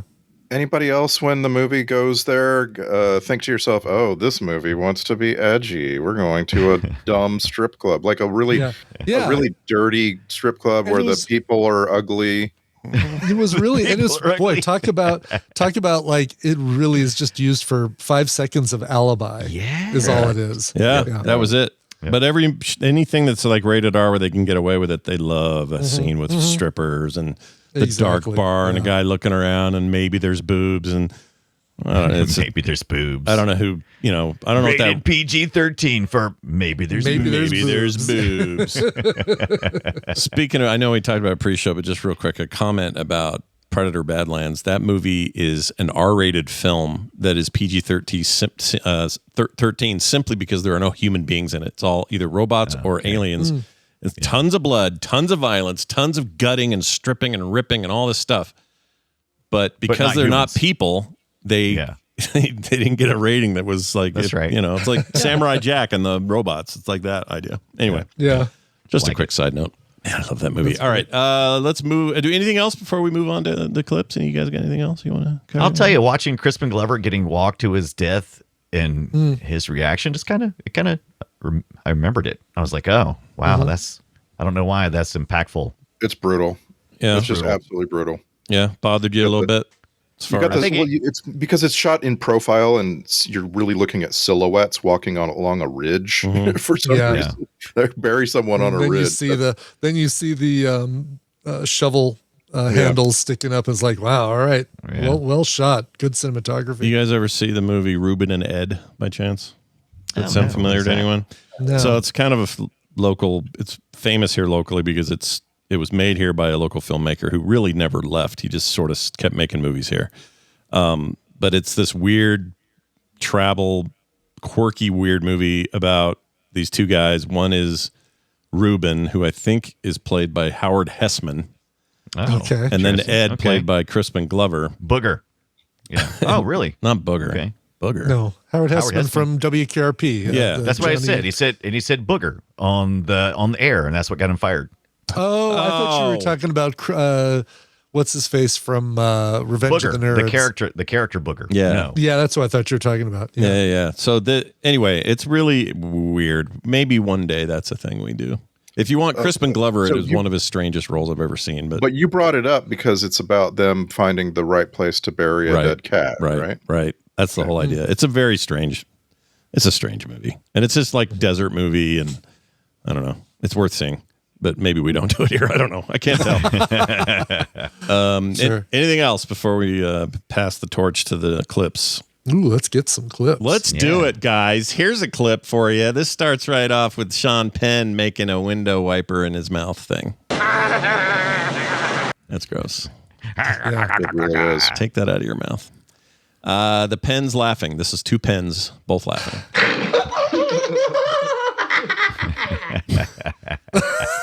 See, because it was they had smoking marijuana. See, so, yeah, the wacky tobacco. yeah, Sure. yeah. Things are cannabis was or a boogeyman back then. All right, he never stole nothing. I never stole nothing. Nothing. Nothing. Yeah, Because it all belongs to me anyway. That's right. The whole town is his. What's this? Something about a doofus. You remind me of a guy I knew in high school. Only he was a real doofus. Okay, the girl in the pool. Where'd she end up? What happened with her? The one on That's the the La stepmom. Lounge. The Yeah. La La Lounge, yes. inflatable. Yeah, she Okay, didn't. yeah, so that's Yeah, go ahead. That you could call a chick in the bucket because she just doesn't figure into the rest of the movie. Yeah, she never shows up again. She sounded like someone I knew. Let me play that one more time. You remind me of a guy I knew in high school. Tank Girl. What's her name? Oh, that vocal fry. You remind me going of on. a guy I knew in high school. Petty. Lori Petty. Yeah, Lori Petty vibe. Wasn't her, but I don't know. Kind of got the vibe. That's a really interesting point. I felt like over and over this movie was going to lead to a subplot where Brad Jr. was starting to make out with Brad Yeah. Sr.'s young Yeah. wife, only 5 years Same. older than him. Yeah. And it just never really developed that. Yeah, when they were at the pool, I thought, this is one of those. Uh-huh. She's They're a- gonna do it on the lay lounge. Yeah. They did not. Can the La Lounge support two people? We're going to find out. Oh, man. If any of you at home don't know what we're talking about, look up Lay Lounge and you'll know. Yeah. Do some something about laundry. Come do some laundry. Yeah. I just clipped a lot of walking saying random shit, I'll admit. Yeah. He'll give you some. Here's him offering you money. I'll give you 5. Cash. Cash. Yeah, that's pretty good. For the weekend. Why do you not like the car? Just give me 46 for her. Why are you selling it? I don't like the radio. I don't like the radio. All it plays is Madonna. Yeah. Yeah, I don't understand how he buys one car for $5 on one side of the street, drives it to the other side, and then sells it for $46 and thinks that's good. No, that's we're the laundering Wait, bit. See, he's laundering, Right. so he's you gotta take laundering. also- Okay. Yeah. We're also supposed to believe that he went to a whole different town between those two transactions. No, we're not. We watch him drive from one side of the street to the other. Yeah. You're supposed to have some movie magic in there. It was an uncut shot. yeah, they didn't even cut. I think they may have been. Okay. I think they may have been suggesting that it was across the street, but it's really a bad idea. I think he was. Yeah. He's just lazy about it, right? It's just how you do it. It's Yeah. how easy it is to steal. You Yeah, just, but the you know. idea is you lose like $200 on the Makes deal, sense. and you. But then you've got clean money. I didn't Yeah. even think about the Yeah, laundry. yeah. I was thinking, well, this is how he makes money as a mob or as a crime boss. He sucks. That's why he said, because it took me aback when he was like, I'm here to do some laundry. I'm like, what the hell is he talking about? Okay. Oh, wait, Well, he's the- laundering the money. Laundering And I'm like, yeah. Yeah. Okay. It's It interesting. zipped right by me. I don't know how I missed it. It happens. Last time I asked how much a Switch 2 without the bundle was, and this is the answer I got. It's $3.50 retail. Jeez, $350 retail. Dude, he would be really good at prices right. He was pretty good What at was that. Yeah. the actual retail price of this really nice gun? Here's something about it's mine. You can't have it. It's mine. Oh, It's also about his gun. yeah. That gun was weird how it played a part in the whole. Is this your family gun? It's like, I don't know. He's only used it against his family. So, I don't know. It's Yeah. weird. I think this is the guy that went into porn. He laughed real dumb and said something funny. Let's see if I can play. There it is. That was a dude. Yeah. That Yeah. was I think weird. that is the dude who was in Fright Night who did Yeah, he does that too. Even in Fright 15 Night. years of porn. I kind of want to know more about his decision to do 15 years of porn. I don't know why. I made a huge mistake and Googled it, and I immediately backed out. I hear there's good money in it. Yeah. Is there good money in the porn? I hear that. I don't know. You've heard that. Okay. Do not look for my name. Well, when things end at Film Sack, I expect you to Yeah. do 15 years of porn. That's what I want. All right. Yeah. Anyway. Is that a thing? People like old man porn? Oh, Sweet. yeah. There's a whole subcategory. subcategory. I have no idea. I don't know. I assume that's where that lemon party shit came from all those years ago. We're in the middle of quotes and we're getting so derailed right now. We really are. Scott Johnson, how do you know about Lemon Party? Oh, because some idiot at work tricked me into seeing it, just like the bum one. What's the bum one? Goatsy. Oh, yeah, you're welcome. Sure. You're welcome. I probably did that. No, I was kidding. No, it wasn't you. You know which one I've avoided? I still don't know what it is. Is that 2 Girls, 1 Cup thing? You don't have to. You know what it is. You don't have to look. Exactly. I don't actually know. I don't know what. Oh, I actually did look it up. I looked it up verbally before I said, I'm not looking at no pictures of this because I knew it was a trick. I'd already been goat seed. All I know is there's two ladies in a cup. I know nothing else about it. I know it terrified Kermit. That's all I know. Oh, shit. Yeah. All right. It was more seeing the reaction videos that made me say, "Great, I never need to see 2 Girls, 1 Cup." Yeah. Yep. I was definitely afraid But of I was ruined with hot tub diarrhea. That one. I don't think after Goatsy, I don't think I ever got again. I got with Tub Girl. By the way, people listening to this, don't look this shit up. Okay. Yeah. It was a terrible age in the internet. It's where people, a guy at work, a guy at work, he had no security. The guy at work would send you an email with an attachment of Tub Girl. There was no filtering of content. You didn't have any of that. It was just like, oh, thanks a lot, Bill. Yeah. Scarred me for life, man. All right. Here's George McFly saying he's sorry. Here you go. Sorry. He didn't talk much, so I didn't get a lot of stuff out of him. So weird. I couldn't quite figure out I knew it was creepy, but I couldn't tell what part was the character and what part was Crispin Glover because I just couldn't tell. It was like, where does a creepy character start and Crispin Glover end? It's hard to know. Exactly. Yeah. Based on what we know, maybe never. I think probably a lot more creepy than you want it to be. Probably. He kind of weirdly cool as an adult looking. Yeah, like as a teenager playing these younger roles, he just looked like, I don't know, like what he was looked playing. like an adult in an interesting look. In a teen's body, actually. Yeah, kind of. But now he's got kind of a weird, like Mads Mikkelsen vibe to him, kind of like a James Bond villain. I don't know. He has a presence. How's that? Oh, yeah, it definitely has that. He's maybe a weird. For all I know, he's eating babies right now. I don't know what he does. Or maybe he's not. Maybe he's saving babies. I don't know. I don't get involved. I don't read anything you send me anymore. Yeah, you're not on the Glover family newsletter list. Right. All right, here's something about hurrying up. Yeah. Hurry up. Hurry up. Come on. Love someone who interrupts with his hurry up when he's trying to get him to hurry up. It's great. All right, no shit from Walken. No shit. No shit. No shit. No shit. No shit. No No shit. shit. No shit. Getting drowned is the noise you make if you're the old guy getting drowned. Yeah, it's the end of that guy. What did he say? I don't know. Let me try it again. I don't know. Brad. Is it Brad? Maybe it's Brad. Oh, maybe it is. I think it is Brad. I think you're right. Brad. Yep. Wacky tobacco. Junior or senior? Yeah, right. We need clarity on this. Here's the wacky and the tobacco. Wacky tobacco. Wacky tobacco. Let's see. Is more walking. Where are you gonna go? What are you gonna do when you get where you go? I do like that line. That's a great one line. of my favorite lines. It's really good. So good. Kiefer Sutherland, and the only line I think he says is this. Here's if it's a fucked up idea. Whoa, hello. We get away with it, we score big, right? A little F-bomb slipped through there. Yeah. You're Whoops. Well done, Oops. Johnson. Caught that one by the hair. All right. Glover is Glover. Oh, Glover again. Here we go. Come on, there's car. Yeah, that's totally. He's the worst. Look out. Yeah, right. The car, guys. Oh, Jesus.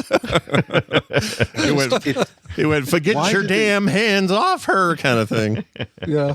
Oh, boy. Why did they choose to focus solely on stealing tractors? It was like the dumbest thing. The movie could have been a tragic comedy. It could. It really could have. We could have yucked it up. These idiots. So I think the reason why is because it showed that he had no creativity outside. Because at first I was mad too. I was like, oh, they're going to do more of that. And I'm like, I guess if he's trying to emulate his dad, he's just got no creative thoughts. It's like, what should I do next? Bigger. Of the same. And and also he's a fearless, right? Yeah, like he's willing to try to do a smash and grab out in public at night of the things that anyone can see him doing. In a tractor trailer. if this is not a town that talks to each other, then you can basically steal 5 tractors and then sell them to the other people that had their tractors stolen. Yeah. You had your tractor stolen? Weird. I got some tractors for I have some tractors, yeah. Just make sure you don't accidentally sell the wrong tractor to the wrong person. There's probably a bunch of money in tractor. Oh my God. Secondary market. I have no idea how that works. Walking again. Damn. Wow. Damn, dude. Damn. That's a big liar right there. That was a big liar. It's also the same Foley, James Foley. It's the same Foley sound for that gun they used for any time a gun was shot. They all sounded the same. I don't like that. Yeah. Mix that up some. Here he is one more time. And it's a long drawn out thing and I love it. You got the guts to kill me. Yeah. Jeez. Are you stalling for time? You want to hear line? Someone was feeding it to him from off stage. All right. Then there's Big Brad. And is there a Brad Senior? A Big Brad? There sure is a Big Brad. Is there a Big Brad? So dumb. All right. Now this. It's time for the checklist. That's right. The Film Sack checklist goes like this. This was back when Chris Penn and Sean Penn were indistinguishable by body type. Check. Sean Penn always looked like my high school friend Travis, and I cannot not see it. Check. That's true. There's a dude I knew his name was Travis. He was kind of a dick, to be honest. And finally, you never see any ladies at a cockfight. Check. They just don't. They don't go. Women don't go to those real things. sausage fest. That cockfight. Yeah. And you generally don't see ladies in this movie like this. In this movie, women are love interests and they're moms, and they're kind of like back of the house. Badass grandma who would kill you probably if she had an opportunity, but she's put some money away. She's seen some shit. Yeah, she's been places. She was great. Yeah. I don't know that we saw her in other things, but Mrs. Penn. By the way, I think the reason why you don't see more ladies at cockfights is because of the brochures they hand out. It just says cockfight on them. It's just not interested. Yeah, but once they find out, though, let's say forget about cockfights. Say it's a pit bulls or any of these horrible things where they treat ladies are animals into like the pit bull fight. Yeah, I got you. Yeah, that's my point. You never see them go to any of these because women are better than us. Is what I'm saying. Because they're smart. Yeah, right. They're better than us. Smart. They understand this is horrible and cruel, and we're the worst. Is what it means. And I mean the royal we. The three of us don't go. Mm-hmm. You know what I mean? Nope. Speak for yourself. Don't bring a knife. I got one later today. Just don't bring a knife to a cockfight. All right, that's the old phrase. All right, moving on. Let's get to the Star Trek connections. I have a guess that there's none here, but let's hear it. You know what? It's real slim pickings. There's absolutely no Marvel connections, but we have a very strange pair of Star Trek connections. All right. So the great Tracy Walter, this is the legendary character actor who plays Uncle Patch in this movie. Tracy Walter was in 2 episodes of Star Trek The Next Generation. One of those is season 6, episode 7, Rascals. That's the one where 4 of the crew become children. Oh, and I hate that one. And they have to. Yeah, I know you do. Yeah. I know you do. Yeah. So he was in that one, and he was in another one, and I'm going to tell you about that one in a second. Jake Dangle was Lester in this movie. Mm-hmm. Jake Dangle, right? We talked about him. Yeah. He was in the same episode of The Next Generation with Tracy Walter, which was The Last Outpost, the 4th episode of The Next Generation, The Last Outpost. These 2 actors from this movie, Tracy Walter and Jake Dangle, were Ferengi in the episode that introduces the Ferengi to the Star Trek universe. The Ferengi did not exist until The Last Outpost, the 4th ever episode of The Next Generation. That's a wild episode because the Ferengi are way different later.Ey're just like spastic little rat men in that episode. Mm-hmm. And later, spastic rat men. We hadn't gotten the kind of Quark's more refined, vibe. And I'll just give you some. I'll give you some other Ferengi in that group. So that we have Jake Dangle and Tracy Walter. They were joined by Armin Shimmerman, who would go on to play Ferengi famously, and an actor named Mike Gomez. Mike Gomez is just another one of these guys. Like he plays the Auto Circus Cop in Big Lebowski.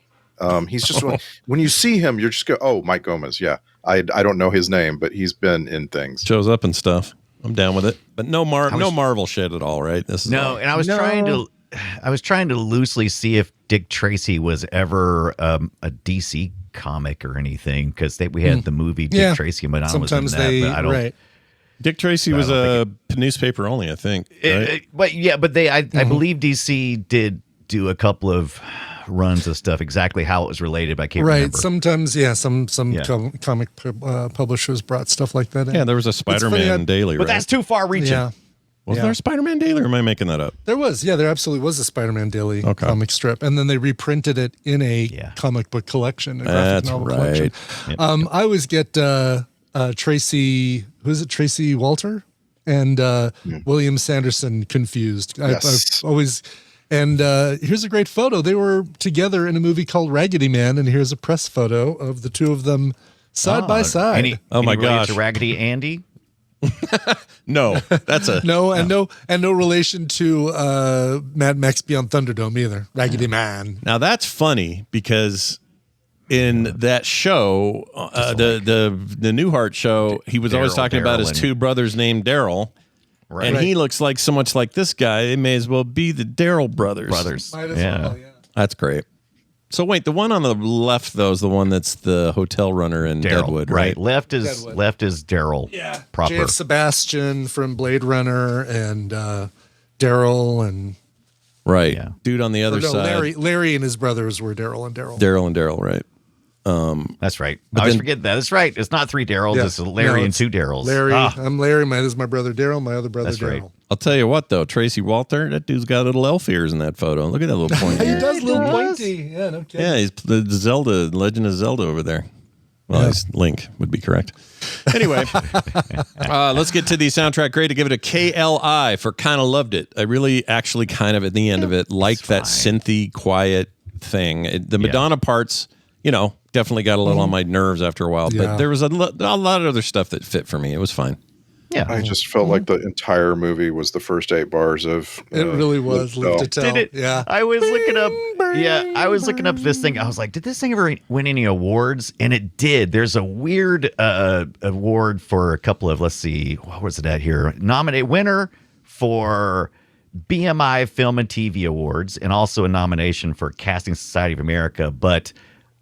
Most performed song from a film, Live to Tell, awarded to most performed? Like, really? Most performed, yeah. ASC, AP, and BMI Film and TV Awards. I thought I read it wrong at first. I was like, most performed song. What a weird award! Like, what is that? Does that mean what I think it means? It just means they played it through the whole movie? Is that what they mean? I guess so. Yeah, I didn't even know that was a thing. That's weird, dude. That's really bizarre. Yeah, I didn't know that either. That's wild. Well, congratulations to Madonna. That's a thing. Yeah, and they won that year, so good job. Yeah. Our composer here is our first time for a Patrick Leonard movie where he's composer. He is often a soundtrack coordinator for movies. So like we've seen, I think we sacked Twister, right? Patrick Leonard was the soundtrack coordinator, but he didn't compose original music for that. Also, I mean, just a bunch of firsts for us. This is our first Nicholas Kazan movie, our first Elliot Lewitt movie, our first James Foley movie. The producer Don Guest, this is our first ever movie by him. It's just kind of a one-off. A little bit of a first timer for everybody. Yeah. All right. Well, let's sum it up. Let's do it in 280 characters each. That's all you're going to get here. And this week, I think it probably behooves us to start with Randy. At close range. Young Sean Penn glaring through cigarette haze, while Walken smirks in his unsettling ways. They're kin, they're crooks, they're something in between. A farm, a Ford, a gun, a shattered dream. The mullets flow like rivers full of pain, each denim jacket bloodied with disdain. A family bound by theft and bad advice. They could have used a hug, man, maybe twice. That's very nice. I like that one. It's very good. Well done. Now, Brian Dunaway. I don't know what I was smoking when I wrote this, but I was some wacky tobacco. At close range, like Olive Garden. When you're here, you're family until you tell the feds about the rats in the kitchen. Liar! Yeah. Liar. Bang.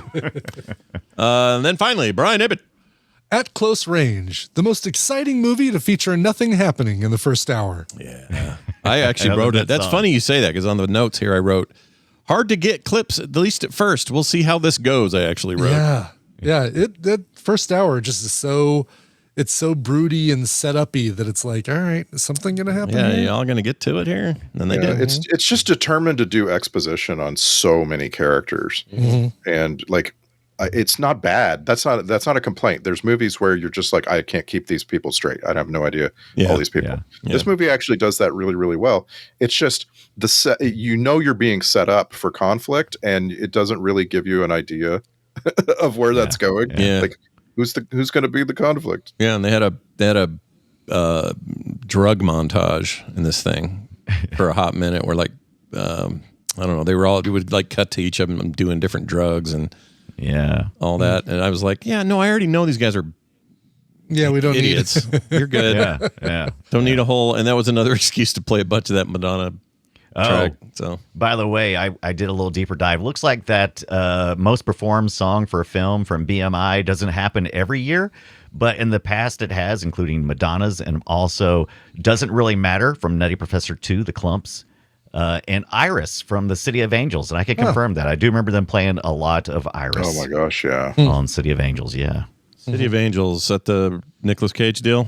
Yeah. Okay. Yes. I remember thinking that was great at one point. I loved it back in the day. I don't know if I do now. Really interesting topic. A movie where a song is played over and over and over. That's interesting. Yeah. It's weird to give it an award, isn't it? Kind of. I think so, considering they don't give it every year. No. It's a special award. It's strange. All right. Probably one you would hate to see your name attached to. Oh shit! They noticed. Yeah, they did notice. Yeah. All right. Well, let's. You've all done great, but there's the matter of the alternate titles, and they were just handed to me. This was almost called "At Far Range in the River That One Time." Okay. Okay. That didn't really work though. It seemed. I mean, Brian's laugh is a good indication of how it went down in the boardroom. Yeah. So then they tried some kind of bullet hole, which was supposed to be some kind of wonderful, but it was late last night, and I don't think it held up. Anyway, that's what that was. Hey, let's get to a couple of quick emails. Actually, one email today. It's an email of size, so we're just going to do one of these. But this is one that starts from Thomas saying, "Greetings from Montreal, Sac Street Boys." I like that. Nice. Was just wanted to thank you all for the great work you do. My partner introduced me to Film Sack when we were dating, and it quickly became our go-to listening material for long car rides and lazy weekend afternoons. Nice. The show means so much to all of us. When we got married in September, our first dance was to the Zardoz episode. Just kidding. Gut. I would have loved that. That'd have been amazing. I love it. That's great. Almost changed my life for a minute there. I know. Would have, at my very DNA, would have changed my life. Yeah. In all seriousness, we really do love the show. You've got terrific chemistry, and all your discussions are always interesting, thoughtful, and frequently hilarious. My wife and I took an 8-hour road trip a couple of weeks ago, but because we'd loaded up on your Sacktober catalog beforehand, it ended up feeling like no longer than a trip to the grocery store. So thank you for keeping us company, and keep on sacking. And then in a P.S., Thomas says, P.S., a couple of episodes back, you mentioned Michael Mann possibly remaking Heat 2, or making Heat 2. He is doing that.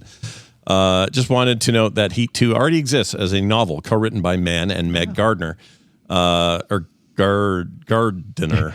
It's got an I in there. It's weird. It says, I'm not entirely sure if he's planning to adapt that directly, but I highly recommend reading it. It's as thrilling and as intense as the original film, with character writing that feels true to the actors. If you're a heist crime junkie like me, it is absolutely worth your time. Yeah, I don't know. We could probably dig around and find out if they're adapting that for the film, but that film's getting made. Yeah. I assume it's from the book. I mean, why would you have the book and not do that? Especially you're Michael Mann. You wrote it. So probably going to do it. But Thomas, we love hearing stuff like this. Thank you. And I hope we make many more of your road trips in the vastness of Canadian provinces feel short. All right? Sure. That's what we want. That's what we're here for. Pass the time. Big thanks to everybody on our Patreon. We have got 2 new people this week. Their names are delightful. Grutus and Penny Wafer. Oh, I like both of those. Grutus is an amazing name, Groodus. A big welcome to you and Penny Wafer for joining the show and getting no commercials ever, getting host content every month. Ibbott just put his Would you Drop the Needle Drop Drops. the Needles? Yeah. Just put that one up. Fantastic episode. Great feedback on that. Thanks. You guys need to check that one out. And all the previous ones are there as well, and you get them nowhere else. That's the only place they exist. So hop over there and sign up today. Lots of other things, too. Movie-related art prints in the mail. Pre-show every week. Got one of those today. All that fun stuff. Go check it out. That is patreon.com/filmsack. Our next episode will be a roundtable episode. Why? Because Scott has to travel somewhere. But that's what we do when one of us has to be out. We want to make sure we give you guys something. So we're going to talk about underrated gems. Randy, anything to add to this topic before we? No, I'm about to. We're about to record this episode, this next episode, and I want to save it for the beginning of that. So excellent. Just please join us next week. We're gonna dig a little deeper than usual. Stay tuned for that. Yes. Also, after that, we have slotted in Legend because it hit freaking Tom Prime. Cruise Yeah, dude, that movie. in a fantasy film. It's so The weird. Ridley Scott. Ridley Scott directed. Ridley Scott? It's got your Tim or no, who's the Mia devil? Sarah, Tim Curry. Curry, is it Tim Curry, that's yeah, it. it is Tim Curry. Yeah. Tim Curry's the Dr. big devil head. Frankenfurter. Yep. And that Mia Sarah Legend. girl, man, I had the crush on her to end all crushes. Oh man, mostly from Ferris Bueller, but whatever. I wanted a girlfriend like her. So anyway, that's coming, and we can't wait. So watch for those coming in the next couple of weeks. In the meantime, filmsack.com is our website. You can get all the stuff you need there. It's going to do it for us, for me, for Brian, and for Randy. You can't have it. It's mine. We'll see you next time.